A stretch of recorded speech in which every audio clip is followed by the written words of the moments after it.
Sasa ni afueni kubwa kwa wakazi wa Tayari Molo ni baada ya kisima ambacho kimekuwa kikiwasaidia zaidi ya watu 3,000 kufanya ukarabati. Kisima hicho kilikuwa kimeharibiwa na baadhi ya wananchi na sehemu kwa kutupa taka ndani. Kaunti ya Nakuru ndio iliyosimamia mradi huo uliogharimu milioni 4. James Ndongo anaarifu.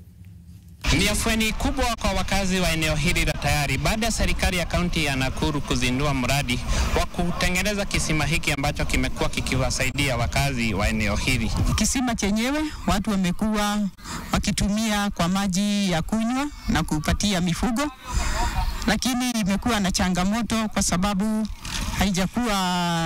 haijatiwa ua wa kulizunguka. Lakini sasa ikiwa kisima chenyewe kitafensiwa na maji yatengenezwe na kuwe na upanzi wa miti, basi tunajua yale maji yatakuwa mazuri, yatasaidia wananchi. Ikiwa na changamoto wakati ng'ombe zinakunywa maji hatungepata nafasi ya kuchota maji, na wakati mifugo inataka kukunywa maji, wakati sisi tunataka kuchota maji, mifugo naye tunasimamisha. Samani tumeshukuru kwa sababu tulikuwa tunateseka sana kwa maji, tulikuwa tunakunywa maji na mfugo.